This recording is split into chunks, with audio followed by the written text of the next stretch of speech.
Since it began in 2016, the website Onlyfans and other similar sites have become more and more popular, enjoying a meteoric rise in subscribers due to the pandemic. If you've not heard of Onlyfans, it's a site that allows content creators who are usually female to offer tiered subscription services to their subscribers who are usually male, offering photos and videos which are racy, suggestive or full-on pornographic. And just to make my position clear, if you subscribe to OnlyFans, that's absolutely fine. You spend your money on whatever you want to. And also, if you're watching this and you appear on OnlyFans, there's no judgment from me. You're just using what God gave you. If you want to flash your gash for cash, you go, girl. But given that the internet is awash with free pornography, chat rooms and cam sites, I have two questions. Firstly, why is anyone paying to subscribe to OnlyFans? And secondly, how are the content creators selling their merchandise, as it were? And the answer's a little bit sad, because it's almost as if the sex side is a byproduct. OnlyFans mostly trades on loneliness. It would be far too easy to typify OnlyFans subscribers as basement-dwelling weirdos frantically tugging away at themselves whilst trying not to cry.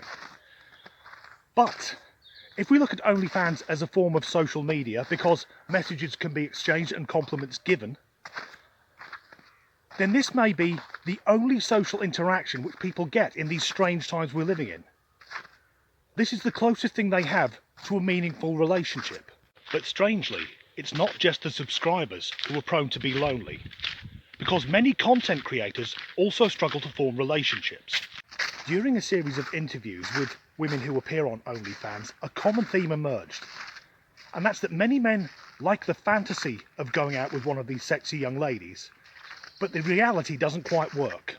Because I guess it would be awkward if you were introducing your new girlfriend to people down the pub and one of your mates said, "I was tossing off to her last night," produced his phone, and on there there's a video of her shoving a champagne bottle up her arsehole. And it's not just explicit sex sites that are cashing in on loneliness. There are sites like Gamers Date or e-girls, where users can effectively rent someone to chat to them or play video games by the hour. Like an escort, but without the payoff. Is this what society has become? But we're not done yet. We're going to go down one of the strangest rabbit holes the internet has to offer.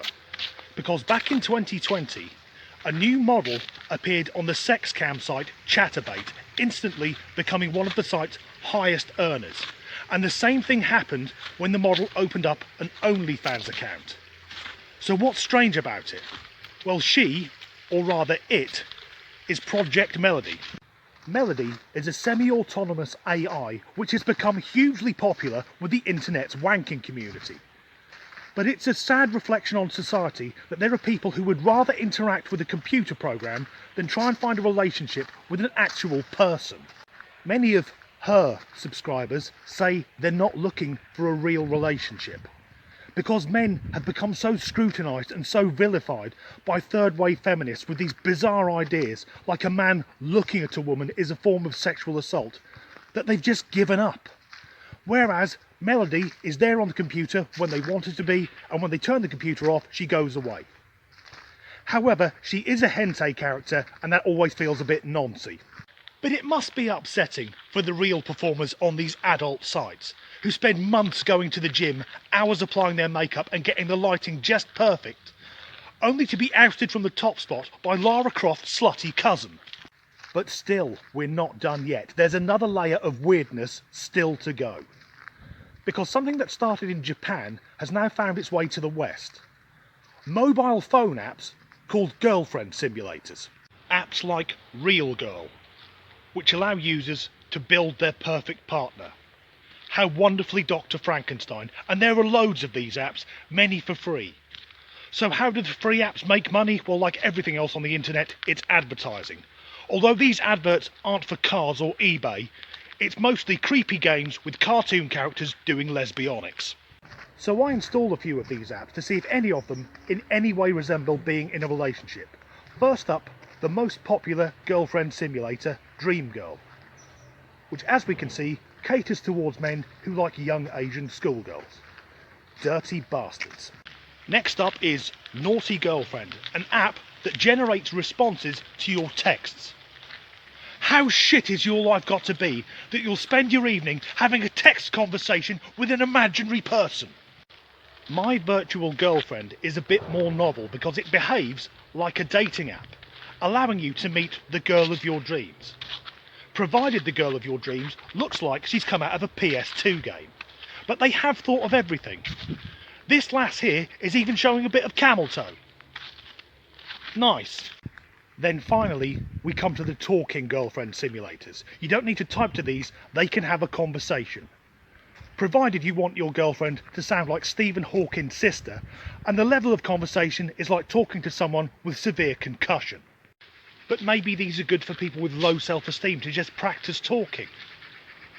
And this app here, this is called My Girlfriend Julie, and she's the nice virtual girlfriend. She's the one you take to meet your mother. But a far more popular one is called Alyssa. On the face of it, this seems fine. Okay, the character's a bit more busty and the clothes are a bit more revealing. Or much more revealing. But there's nothing untoward going on. However, this app uses augmented reality, much like Pokemon Go. So you can hold your phone up and have the character in the room with you. But should we construe anything weird or sexual about that? No, not at all. Those dead eyes remind me of the kids on the Polar Express. But this is only my interpretation. Am I seeing something a bit perverse that isn't really there? After all, there are games to play on this app. There's Workout, where everything you would expect to bounce does bounce. And if that's not to your liking, what about good old-fashioned lap dancing?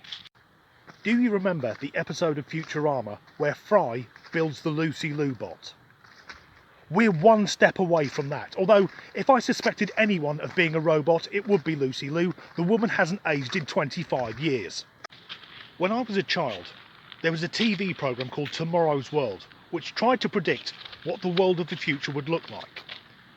But I can't recall any of the experts saying that by a fifth of the way through the 21st century, there'd be a new global plague. There would be men paying a monthly subscription to look at a lady's axe wound because that's as close as they could get to a real relationship, and other men getting their jollies looking at a computer program and texting someone that doesn't exist. Truly, we live in an age of wonders. Thanks for watching.